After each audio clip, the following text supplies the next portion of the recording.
तो आज हम लोग 11th क्लास का क्लास स्टार्ट करेंगे। तो बेसिक कुछ हम बता रहे थे, बेसिक और चलते रहेगा, लेकिन सिलेबस को भी स्टार्ट करना है। तो पहला जो चैप्टर है तुम्हारा पास है सेट थ्योरी, लेकिन इससे पहले तुम्हारे पास नंबर सिस्टम को जानना जरूरी होगा, सारे नंबर को जानना होगा, तो यानी फैमिली ऑफ नंबर। तो सबसे ऊपर जो फैमिली आता है वो आता है कॉम्प्लेक्स नंबर। तो कॉम्प्लेक्स नंबर जो होता है इसको जो डिनोट करते हैं सी से या जेड से। अब तुम्हारे पास कॉम्प्लेक्स नंबर का दो बेटा, एक रियल और दूसरा का नाम रखा इमेजिनरी। तो रियल को तो आ कहा, यहां पर रियल कॉम्प्लीमेंट। देखो कॉम्प्लीमेंट का मतलब होता है यूनिवर्सल माइनस आर। यूनिवर्सल पूरा कॉम्प्लेक्स नंबर है, कॉम्प्लेक्स नंबर से आर चला गया, तो कॉम्प्लेक्स नंबर से आर चला गया। यानी अगर मैं तुमको कहूं कि इस पृथ्वी पर दो ही ढंग के लोग होते हैं, या रियल होते हैं या इमेजिनरी होते हैं, और तेरे को मैं कह दिया कि रियल नहीं हो, इसका मतलब तुम इमेजिनरी हो। जैसे इसको तुम दुख नहीं मानना। जनरली जो होता है वो जेंडर दो टाइप का होता है, एक मेल होता है दूसरा फीमेल होता है, और तुमको हम कह दिए कि तुम मेल नहीं हो, इसका मतलब तुम फीमेल हो। अगर मैं तुमको कह दिया कि तुम फीमेल नहीं हो, इसका मतलब मेल हो। यह कहने की जरूरत नहीं पड़ता है, इसी को हम लोग बोलते हैं कॉम्प्लीमेंट। इसको ऐसे ढंग से समझो कि इस पृथ्वी पर दो ढंग के लोग होते हैं, या तो सिगरेट पीते हैं या सिगरेट नहीं पीते हैं। और तुमको हम कह दें कि तुम सिगरेट पीते हो यानी पीने के खजाने में हो, और सिगरेट नहीं पीते हो तो नहीं पीने के खजाने में हो। अब तुम्हारे पास इस रियल को जो है यहां पर रिप्रेजेंटेशन समझना। अगर यहां R प्लस लिखा हुआ है इसका मतलब रियल पॉजिटिव है, और यहां पर लिखा हुआ है इसका मतलब नॉन नेगेटिव रियल होगा, नॉन नेगेटिव रियल नंबर, और इसका मतलब पॉजिटिव रियल नंबर। और यहां R है और जीरो को छोड़कर लिखा हुआ है, तो यहां पर हो जाएगा नॉन जीरो रियल नंबर। यह तीन टाइप से यहां पर रिप्रेजेंटेशन हुआ। अब रियल नंबर का दो बेटा हुआ, एक का नाम रखा रेशनल और दूसरा का नाम रखा इरेशनल। यहां रेशनल को क्यू, तो ये क्यू कॉम्प्लीमेंट हो जाएगा। तो अब तुम्हारे पास ये रेशनल है, इरेशनल कॉम्प्लीमेंट है, तो यहां रेशनल प्लस है यानी पॉजिटिव रेशनल नंबर, यहां पर नॉन नेगेटिव रियल नंबर, और यहां रेशनल में जीरो को छोड़कर। अब तुम्हारे पास रेशनल का जो दो टाइप का होता है, एक को इंटीजर्स कहा जाता है और दूसरा को फ्रैक्शनल कहा जाता है। जो इंटीजर्स होगा उसको जेड या आई से, अगर कॉम्प्लेक्स नंबर को सी से इंडिकेट करोगे तो इंटीजर्स को जेड से, और इसको जेड से करोगे तो इसको आई से। अब तुम्हारे पास इंटीजर्स का जो टाइप हुआ वह टाइप में टाइप होगा, तो इस इंटीजर्स को यहां पर जो है पहला इवन, दूसरा ऑड। जो दो से कटेगा इवन होगा, और जो दो से नहीं कटेगा ऑड होगा। अब तुम्हारे पास क्या है, इवन आ गया, ऑड आ गया, यह बात तुम्हारे पास क्लियर हो गया कि एक इवन है दूसरा ऑड है। अब तुम्हारे पास क्या है कि यहां पर भी इसका तीन टाइप हुआ, एक positive integers, zero integers, negative integers. इस पॉजिटिव इंटीजर्स को नेचुरल नंबर कहा गया, पॉजिटिव इंटीजर्स और जीरो इंटीजर्स इंटीजर्स एक साथ हो गया तो होल नंबर हुआ और नेगेटिव इंटीजर्स है। इस पॉजिटिव इंटीजर्स का टाइप हुआ, एक को कहा गया प्राइम और दूसरा को कहा गया कंपोजिट। तो प्राइम नंबर वो होता है जो 1 और इट्स सेट के अलावा किसी से और ना कटे, जैसे 2, 3, 5, 7, 11, 13, 17, कंपोजिट में 4, 6, 8, 9 ऐसे। तो ये तुम्हारे पास फैमिली ऑफ नंबर हो गए। अब जिसे महान गणितज्ञ के सेट थ्योरी को देने वाले, तो सबसे पहले सेट थ्योरी को कौन दिया, यह बात को समझना है, क्योंकि आज हम लोग पहला एक्सरसाइज यानी 1.1 एक्सरसाइज आज हम लोग कर लेंगे।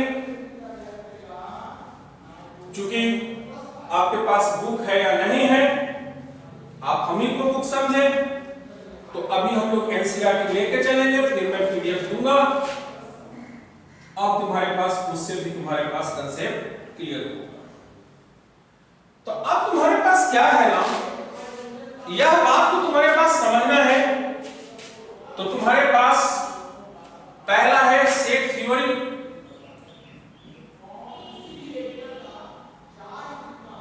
इस सेट थ्योरी को देने वाले शख्स का नाम था जॉर्ज कैंटर।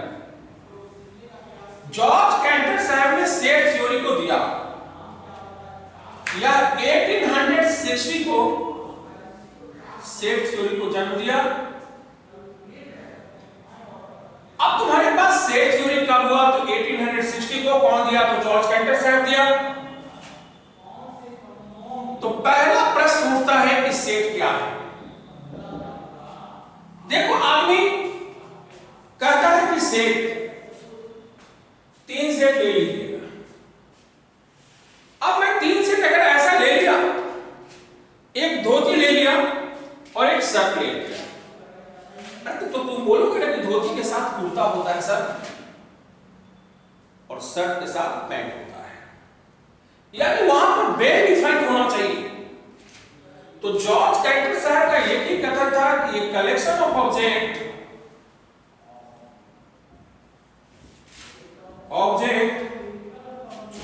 which is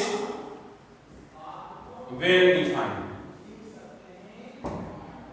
यानी ऑब्जेक्ट का कलेक्शन होगा जो कि सुपरिभाषित होगा।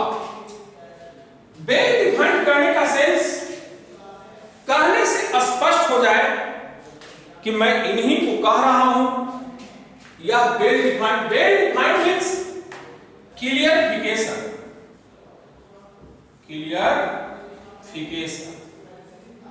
यानी कहने से स्पष्ट हो जाए, कहने से स्पष्ट हो जाए कि हम इन्हीं को कह रहे हैं। यही वर्ड का नाम है क्लियरिफिकेशन। तो क्लियरिफिकेशन वर्ड क्या है, यह बात तुम्हारे पास क्लियर हो गया कि एक collection of object which is well defined, कहने से स्पष्ट हो गए। अब तुम्हारे पास दुनिया की कोई भी बुक रहेगा, तो उसकी पहला क्वेश्चन क्या रहेगा कि कौन सेट है और कौन सेट नहीं है। यानी ये भी बात हम लोग करेंगे। एक्सरसाइज 1.1 का पहला क्वेश्चन रहेगा आइडेंटिफाई सेट, माने पहचानिए कि कौन सेट है और कौन सेट नहीं है। अगर वहां पर वेल डिफाइंड ऑब्जेक्ट है तो वह सेट है, और वेल डिफाइंड ऑब्जेक्ट नहीं है तो सेट नहीं है। तो एनसीईआरटी में पहला में जो तुम्हारे पास जितनी क्वेश्चन दिया हुआ है, मैं सभी क्वेश्चन को आपको लाइन बाय लाइन कहता हूं। तो पहला क्वेश्चन है तुम्हारे पास मंथ का वह नाम जो जे से स्टार्ट होता है। अब तुम्हारे पास कान से सुनो कि महीना का वह नाम जो जे से स्टार्ट होता है, तो बोलोगे कि मैं सर्च कर दूंगा सर। पहला जनवरी, दूसरा जनवरी, जून, जुलाई। यह तुम्हारे पास सर्च हो गया, यानी यह वेल डिफाइंड है, यानी सेट है। दूसरा तुम्हारे पास है कि अल्फाबेट का वह लेटर जो के के बाद आता है। तो अल्फाबेट का वह लेटर जो के के बाद आता है, तो जे के यानी एल होगा, एम होगा, एन होगा, ओ होगा, पी होगा, ये भी स्पष्टीकरण है। लेकिन अगर मैं ये कहूं कि best cricketer in India team, तो यह वेल डिफाइंड वर्ड नहीं है, क्योंकि अगर तुम बेस्ट लगा दिया एडजेक्टिव है जो कि वेल डिफाइंड नहीं है। क्योंकि अगर सचिन तेंदुलकर को बेस्ट कहते हो तो अब तुम्हारे पास नेक्स्ट जो बैट्समैन खूब अच्छा है उसको क्या कहोगे। यानी यहां पर जो ये वेल डिफाइंड जो वर्ड है वह आपका डिफाइंड नहीं है। बेस्ट यानी जहां पर एडजेक्टिव लग जाता है वह आपका वेल डिफाइंड हट जाता है। अब तुम्हारे पास चौथे नंबर क्वेश्चन कह रहा है कि नोबेल वैसा जो मुंशी प्रेमचंद जी लिखे हैं, यह वेल डिफाइंड है। तुमको अगर हम कह दें कि जहां पर आपका वेल डिफाइंड ना हो, यह बात को तुमको ध्यान में रखना है। अगर मैं तुमको कह दे कि फैट बॉय, तो यह फैट बॉय तुम्हारे पास क्या है कि यह वेल डिफाइंड नहीं है। फैट किसको कहोगे, फैट का क्या है, इसकी कोई रेंज होगा। अगर हमको मोटा कहोगे तो हमसे ज्यादा मोटा वाले को क्या कहोगे, मोटा मोटा मोटा। ये बात बहुत बड़ा अन्याय है। यानी यहां पर बहुत आदमी कहता है कि रिच मैन, पुअर मैन, यह सब जो है वेल डिफाइंड वर्ड नहीं है, क्योंकि अमीरों की कोई कमी नहीं है और गरीबों की कोई कमी नहीं है। अब तुम्हारे पास क्या है कि अगला जो हमारे पास है वह यह पूछा है कि 1 से 100 तक, वह वेल डिफाइंड है। अगला क्वेश्चन तुम्हारे पास पूछा है कि dangerous animals in the world. अरे dangerous animals in the world ये भी वेल डिफाइंड नहीं है। आप देखोगे डिस्कवरी चैनल को कभी खोल के देखना, डिस्कवरी चैनल को खोल के कभी देखना, तुमको सच्चाई समझ में आ जाएगा। हम लोग सांप से डरते हैं और साइंटिस्ट लोग सांप को खाते हैं। यानी जिससे हम लोग डरते हैं नेक्स्ट वाला बंदा उससे नहीं डरता है। यानी जो डेंजरस वर्ड है ये जो है यह वेल डिफाइंड नहीं होने देगा, क्योंकि ये एडजेक्टिव है, ये एडजेक्टिव है, ये एडजेक्टिव है। तो डेंजरस अगर जैसे देखो हम लोग जिससे डरते हैं, हो सकता है कि इंसान दूसरे से वो नहीं डरता हो। यह बात को तुमको यहाँ पर समझना बहुत ही जरूरी है। तो पहला क्वेश्चन दुनिया की कोई भी बुक रहेगा तो 1.1 का पहला क्वेश्चन रहेगा कि कौन सेट है और कौन सेट नहीं है। अब सेट होगा तो दूसरा क्वेश्चन क्या पूछेगा, उसको बोलते हैं एलिमेंट। अगर सेट है तो इसमें एलिमेंट होगा। एलिमेंट है यानी बिलोंग टू, इसको बिलोंग टू बोलते हैं, एलिमेंट बोलते हैं, एप्सिलॉन बोलते हैं। जैसे एक सेट है जिसमें मंथ का वह नाम जो जे से स्टार्ट होता है, तो जनवरी, जून, जुलाई। यानी January belong to A, June belong to A,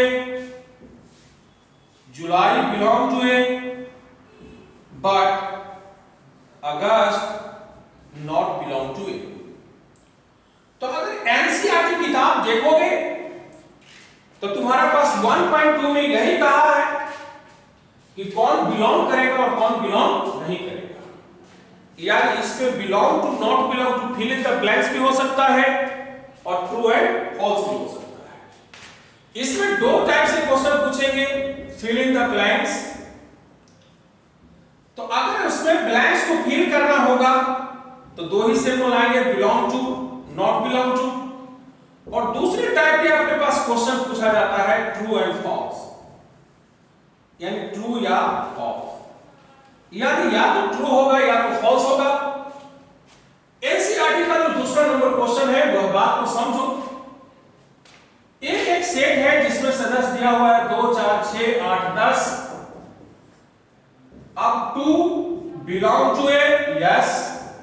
4 belong to A, yes. 6 belong to A, yes. 8 belong to A, yes. 10 belong to A, yes. 3 not belong to a, 1 not belong to a,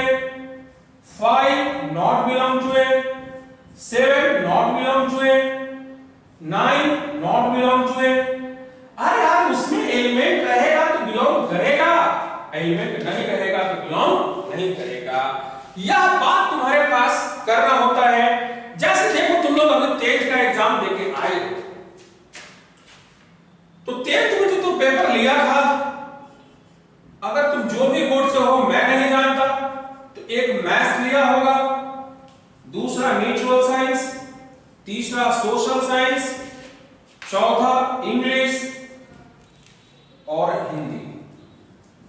या तुम्हारे पास 5 paper होगा, तो math belong to A, yes, natural science belong to A, yes, social science belong to A, yes, आपका English belong to A, yes, Hindi belong to yes. लेकिन जो बच्चा संस्कृत नहीं लिया है तो संस्कृत नॉट बिलोंग टू। साथ में ये भी देखना कि ये जो नेचुरल साइंस बना था इसमें तुम्हारे पास फिजिक्स थे, केमिस्ट्री थे और बायो थे। यानी physics not belong to A because physics, chemistry, bio is the natural science. आपकी जो एग्जाम होगा वो नेचुरल साइंस का एग्जाम होगा। यानी 3 एलिमेंट है, तीनों मिलकर एक नई एलिमेंट बना और उस एलिमेंट का नाम होगा। इसी तरह से सोशल स्टडी में तुम देखोगे कि तुम उसमें पढ़ा था हिस्ट्री, सिविक्स, ज्योग्राफी, इकोनॉमिक्स, ये 4 पेपर मिलकर बनता है सोशल स्टडी। यानी ऐसा तुम नहीं कर सकते हो कि मैं हिस्ट्री में फेल कर गया, मैं सिविक्स में फेल कर गया, मैं ज्योग्राफी में फेल कर गया, मैं इकोनॉमिक्स में फेल कर गया। अरे यार ये तो इफेक्ट होगा, ये चारों मिलकर एक एलिमेंट बनता है और उस एलिमेंट का नाम है social study. Social study belong to A. Social study आपका बिलोंग कर रहा है, ना कि आपका हिस्ट्री कर रहा है, ना सिविक्स कर रहा है, ना ज्योग्राफी कर रहा है, ना इकोनॉमिक्स कर रहा है। आपका जो बिलोंग कर रहा है वो सोशल स्टडी कर रहा है, सोशल स्टडी कर रहा है। इसी ढंग से अगर नेचुरल नंबर, अब देखो इसको रियल लाइफ में हम जोड़ते हैं कि कौन बिलोंग करेगा और कौन बिलोंग नहीं करेगा। क्योंकि वहां पर तुम्हारे पास क्वेश्चन का आपको लाइन बाय लाइन सीखना है, एनसीईआरटी को लाइन बाय लाइन पहले सीखना है। इस वीडियो के माध्यम से एनसीईआरटी के सारे क्वेश्चन को लाइन बाय लाइन हम लोग करेंगे। उसके बाद फिर पीडीएफ देंगे, उसमें बहुत सारे बुक का कॉम्बिनेशन होगा। क्योंकि आप कितने बुक लेंगे, अगर आपने आरएस शर्मा लिया तो केसी सिन्हा सर का क्वेश्चन छूट जाएगा, केसी सिन्हा लिया तो आरएस अग्रवाल का छूट जाएगा। इस ढंग से 32-33 ऑथर जो है मार्केट में अवेलेबल होता है, जिसके सारे क्वेश्चन को करने होते हैं। तो आइए हम लोग देखते हैं। ए एक सेट है जिसका सेटस 1 है, 2 है, 3 है और 4 है, 5 है। तो यहां पर 1 belong to S, 2 belong to A, no sir, because 2 और 3 मिलके एलिमेंट हुआ है। यानी यहां पर 2 और 3 belong to A, yes, 4 belong to A, yes, 5 belong to A, yes. जैसा कि अभी तुमको हमने समझाया कि तुम लोग 10 एक सेट बना दो, यानी एक्स एक सेट बना दो, जिसमें तुमने एग्जाम दिया था मैथ्स का। आपने नेचुरल साइंस का एग्जाम दिया था, फिजिक्स, केमिस्ट्री, बायोलॉजी।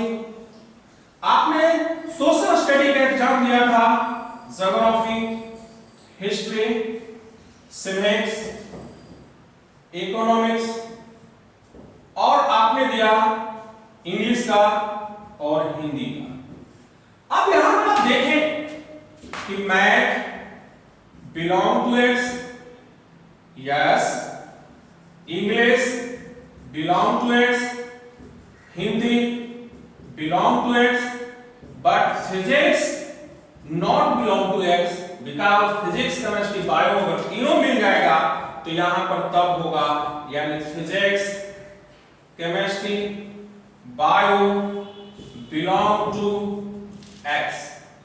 अब तुम्हारे पास क्या है ना, इसी तरह से geography belong to X, no, no. अब यहां पर क्यों ऐसा नहीं हुआ, यह बात को तुमको समझना है।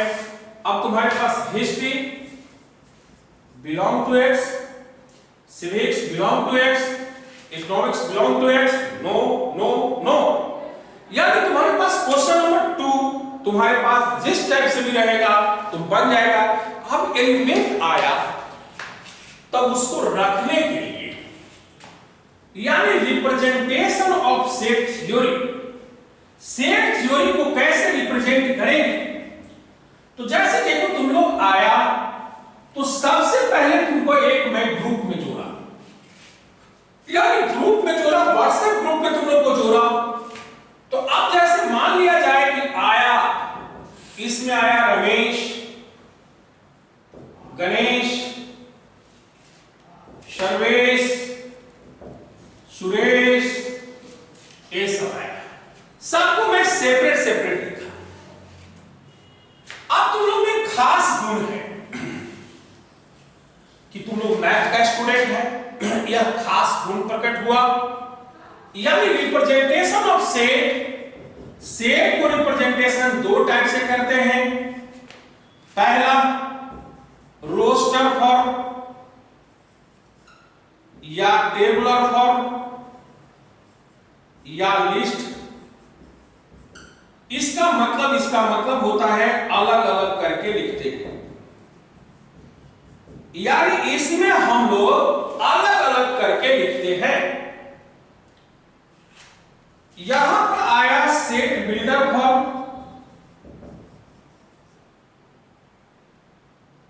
या इसको बोलते हैं रूल मेथड, या बोलते हैं प्रॉपर्टी मेथड, या इसमें खास गुण प्रकट करते हैं, यानी जो उसका जो बेसिक गुण है वह गुण को प्रकट करते हैं। जैसे एक सेट है जिसका सदस्य ए ई आई ओ यू है। अब इसका एक खास गुण है, तो एक सदस्य X is a vowel letter. तो इसकी खास गुण को हम प्रकट करते हैं। बी एक सेट है जिसमें WY है। अब WY के बारे में तुम कह सकते हो कि यह सेमी वॉवेल है, तो X is the semi vowel. यानी तुमको इसमें खास गुण प्रकट करना होता है। यानी किसी भी बुक को बनाओगे तो तीसरा नंबर क्वेश्चन क्या होगा, चौथा नंबर क्वेश्चन क्या होगा, इसमें कहने की जरूरत नहीं है। 3 नंबर जो तुम्हारे पास क्वेश्चन होगा वह तुम्हारे पास सेट बिल्डर फॉर्म में दिया हुआ रहेगा, उसको रोस्टर फॉर्म में करना होगा। और 4 नंबर जो तुम्हारे पास क्वेश्चन होगा वह रोस्टर फॉर्म में दिया हुआ रहेगा, उसको सेट बिल्डर फॉर्म में करना होगा। 5वां नंबर जो क्वेश्चन होगा इसी का कंबाइंड होगा। और 6 नंबर में मैचिंग टाइप है। यानी एनसीईआरटी का पहला एक्सरसाइज में 1.1 में 6 क्वेश्चन है, जो हम लोग 6 क्वेश्चन को अभी का अभी करेंगे। तो अब तुम्हारे पास क्लियर होगा, क्योंकि एक एक एक्सरसाइज को लाइन बाय लाइन हम लोग क्लियर करते हैं। यानी रिप्रेजेंटेशन ऑफ सेट आपको 2 टाइप से हम रिप्रेजेंट करते हैं। पहला आपको roster form, tabular form, list, और दूसरा आपका हो गया set builder form, property method, और तुम्हारे पास रूल मेथड।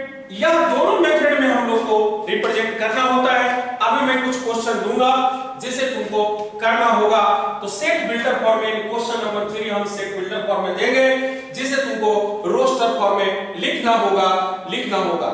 मैंने तेरे को कहा कि 2 डिजिट का नंबर जिसका सम 8 हो, तो 2 डिजिट का नंबर जिसका जो है सम 8 हो, तो पहला तुम्हारे पास 17 आएगा, दूसरा तुम्हारे पास 26 आएगा, तीसरा 35 आएगा, 44 होगा, 53 होगा, 62 होगा, 71 होगा, 80 होगा। इसी ढंग से मैं तेरे को दूसरी क्वेश्चन कह दिया स्क्वायर रूट ऑफ यूनिटी, तो तुम्हारे पास यहां -1 हो जाएगा। तीसरा मैंने कहा क्यू रूट ऑफ यूनिटी, तो 1 ओमेगा स्क्वायर हो जाएगा। चौथा मैंने कहा कि फोर्थ रूट ऑफ यूनिटी तो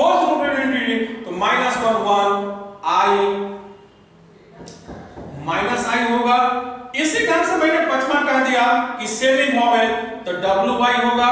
आपको मैंने 7वां कह दिया कि परफेक्ट स्क्वायर नंबर, तो वह नंबर होगा 6 and 28। इस ढंग से जो भी मैं बोलूंगा, अगर मैं सेट बिल्डर फॉर्म में बोला तो उसको तुमको रोस्टर फॉर्म में करना होगा। और अब देखो क्वेश्चन नंबर 4 क्या होगा कि ये रोस्टर फॉर्म में दिया हुआ रहेगा, इसको सेट बिल्डर फॉर्म में करना होगा। तो इस नंबर को गौर से देखो, तो कहोगे सर 17 है तो 7 1 8 हो रहा है, 6 2 8 हो रहा है, 3 5 8 हो रहा है, 4 4 8 हो रहा है, 5 3 8 हो रहा है, 6 2 8 हो रहा है, 7 1 8 हो रहा है, 8 1 0 हो 8 2 हो रहा है। यानी सर यह जो है 2 डिजिट का नंबर है विच सम इज 8। क्वेश्चन नंबर 2 में कहोगे कि स्क्वायर रूट ऑफ यूनिटी है। क्वेश्चन नंबर 3 में कहोगे क्यूब रूट ऑफ यूनिटी है। 4 में कहोगे 4 रूट ऑफ यूनिटी है, सेमी वॉवेल है, परफेक्ट स्क्वायर नंबर है। तो आपके पास क्वेश्चन 3 नंबर 4 नंबर हो गए। अब तुम्हारे पास इंटरवल से भी रिलेटेड क्वेश्चन आते हैं, तो 5 नंबर में भी इसी टाइप से क्वेश्चन रहेंगे। 6 नंबर तुम्हारे पास मैचिंग टाइप का क्वेश्चन है। इधर तुम्हारे पास रोस्टर सेट बिल्डर फॉर्म दिया हुआ है, इधर तुम्हारे पास रोस्टर फॉर्म दिया हुआ है। इसको तुमको करना है कि सेट बिल्डर फॉर्म को रोस्टर फॉर्म में कर देना है और रोस्टर फॉर्म को सेट बिल्डर फॉर्म में करके मैचिंग कर देना है। या साथ में तुम्हारे पास स्टूडेंट ये भी ध्यान में रखना है कि एक एलिमेंट को एक से अधिक बार नहीं लिख सकते हैं। एक एलिमेंट को एक से अधिक बार नहीं लिख सकते हैं। जैसे अगर किसी का नाम वेटर है तो यहां पर VETR ही यूज हुआ है। यह बात को ध्यान में रखना है। अगर कोई मैथमेटिक्स वर्ड है तो इसमें एम कितना बार आया है इससे कोई मतलब नहीं है।